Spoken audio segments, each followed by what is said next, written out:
लच्छेदार और बहुत ही crispy tasty मटरी। ये देखिए मैं आपको तोड़कर दिखा रही हूँ, बहुत ही बढ़िया क्रंची बनी है ये। जितनी ज्यादा परतें, लच्छे, लेयर्स आप इस मटरी के अंदर डालना चाहते हैं उतने डाल सकते हैं। जो आप वीडियो में इस वक्त देख पा रहे हैं उससे भी ज्यादा लेयर्स कैसे बनाया जाए, कैसे ये खस्ता और क्रंची बने, खाने में सिंपल हो, आसान हो और टेस्ट ऐसा हो कि एक बार आप खाना शुरू करें तो फिर आपका रुकने का मन ही ना करे। बहुत ही सिंपल सी रेसिपी टिप्स एंड ट्रिक्स के साथ आपके साथ मैं आज शेयर करने वाली हूँ। मैं हूं सीके। अगर वीडियो पसंद आई तो चैनल को लाइक और सब्सक्राइब जरूर करना।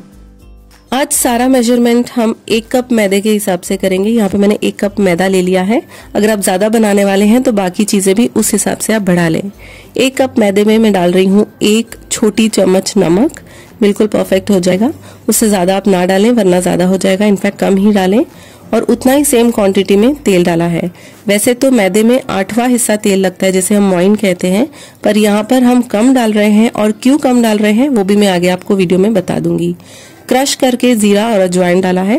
क्रश करेंगे तो फ्लेवर ज्यादा बढ़िया आएंगे, अगर आप साबुत डालते हैं तो इतने अच्छे फ्लेवर्स निकल के नहीं आते हैं। अब इन सारी चीजों को मिक्स कर लेंगे। जीरा अजवाइन आप अपने स्वाद के अनुसार डाल सकते हैं, मैंने वही 1 चम्मच डाला है।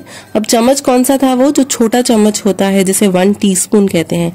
1 टेबलस्पून नहीं डालना है आपको, 1 कप में 1 टीस्पून डालना है। अब सारी चीजों को मिक्स करने के बाद आप पानी डालकर थोड़ा थोड़ा इसे गूंद लें। गूंदना वैसे ही है जैसे रोटी का आटा लगाते हैं, उसमें कुछ अलग चीज नहीं है। जितना पानी आपको लगता है, थोड़ा सा ही पानी लगता है इसमें क्योंकि 1 ही कप मैदा था। इस तरीके से गूंद कर आप रख लें। हो सके तो इसे 10 मिनट के लिए साइड में रख दें, ज्यादा बढ़िया मटरी बनके तैयार होती है। लेकिन अगर आपके पास टाइम कम है तो तुरंत भी आप इसे बेलना शुरू कर सकते हैं।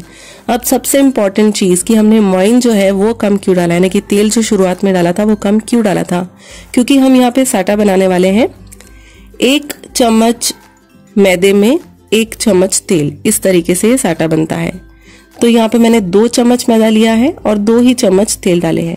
अब इसे मिक्स कर लेंगे इस तरीके से, जैसे पानी की स्लरी होती है, ये तेल वाली स्लरी है, हमें बनाकर तैयार करना है। इस तरीके की इसकी कंसिस्टेंसी होनी चाहिए, ना तो बहुत ही पतली ना ही बहुत गाढ़ी। अब जो स्लरी होती है, हम जब समोसे वगैरह बनाते हैं तब तो स्लरी होती है चिपकाने के लिए, यानी कि मैदा आपस में चिपक जाए इसलिए, पर वो पानी की स्लरी होती है। ये आटे की स्लरी इसलिए होती है ताकि मैदा जो है आपस में ना चिपके, यानी कि बिल्कुल उल्टा काम करता है। अब हम क्या करेंगे, जो आटा गूंद के रखा था उसके 2 हिस्से करेंगे। 1 हिस्से को इस तरीके से बेल लेना है हमें। अब यहाँ पे मेन काम शुरू होता है परतों का। ऐसे आप इसे एकदम पतला जितना हो सके उतना बेल लें। बेलने के बाद हम इसके ऊपर जो साटा बनाकर रखा है वो लगाएंगे। वही है जो हमारा काम करेगा बाद में लेयर्स, परतें, जो लच्छे बने थे हमारी मटरी में उसके लिए। वही सीक्रेट है। हमने शुरू में मोइन इसीलिए कम डाला था क्योंकि जो साटे में तेल है वो भी आखिरकार इस मैदे में ही जाने वाला है, तो बहुत ज्यादा मोइन ना हो जाए इसलिए शुरुआत में हमने कम डाला। और अब ये तेल हम यूज करेंगे इस तरीके से फैलाने में। अगर आपको किसी भी स्टेप पे ऐसा लगता है कि ये बहुत ज्यादा गाढ़ा हो गया, पेस्ट फैल नहीं रहा है, तो थोड़ा सा और तेल आप डाल सकते हैं। इसे अच्छी तरीके से सारी तरफ फैलाएं। अगर आपने कहीं से भी नहीं फैलाया या नहीं लगा है किसी तरफ तो वहां से मैदा चिपक जाएगा और लेयर्स निकल के नहीं आएंगे, और फिर आप कहेंगे कि मेरी तो वैसी मटरी नहीं बनी है परतों वाली। तो ये जो छोटी मोटी गलतियां हैं आप ना करें, अच्छी से लगाएं ये सारा साटा। और फिर फोल्ड मैंने कैसे किया है आप देख ले, जैसे हम टी शर्ट या शर्ट को फोल्ड करते हैं घर पे कबर्ड में रखने के लिए, बिल्कुल वैसे ही फोल्ड किया है, इस तरफ उस तरफ, यानी कि चारों तरफ से इसे अंदर डाल दिया है। अब ये वैसे ही बन गया है जैसे हमारा रोटी बनाने से पहले हमारा जो हमने पेड़ा किया होता है, बस वो राउंड शेप में होता है, ये स्क्वायर शेप में है।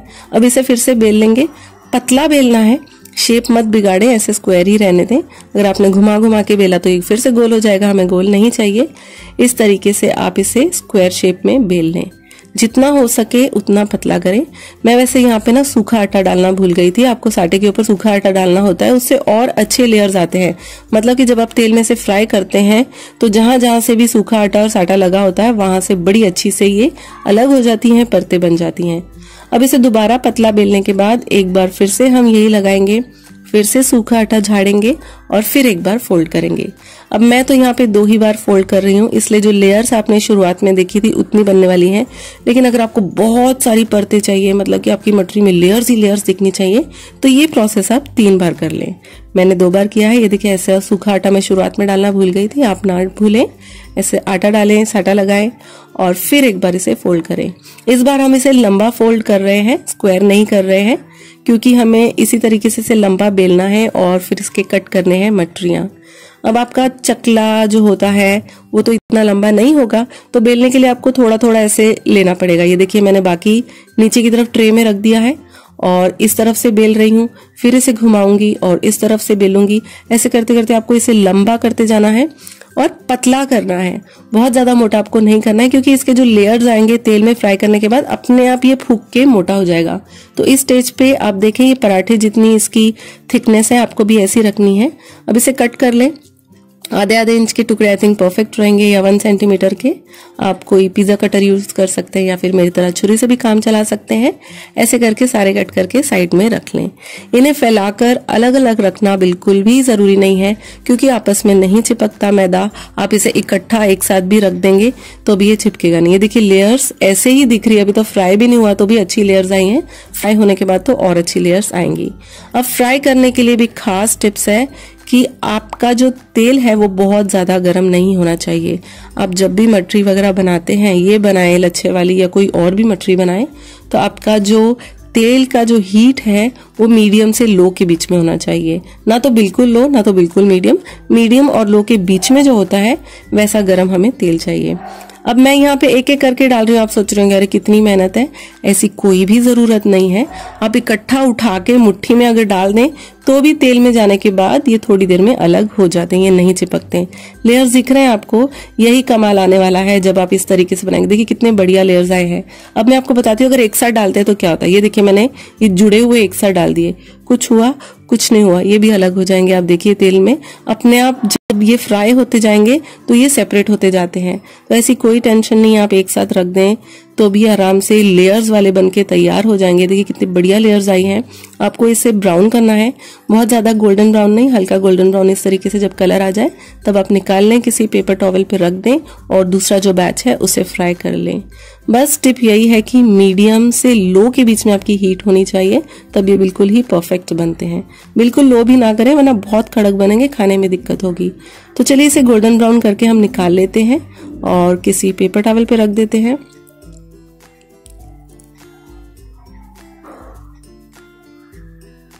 तो यही थी रेसिपी इस लच्छेदार मटरी को बनाने में। ट्रस्ट मी बहुत ज्यादा टेस्टी लगती है, चाय के साथ खाने में तो इतना मजा आता है कि आप प्लेट भर के अगर सामने रख दे तो झटपट खत्म हो जाती है। मेरी बेटी को बहुत ज्यादा पसंद है।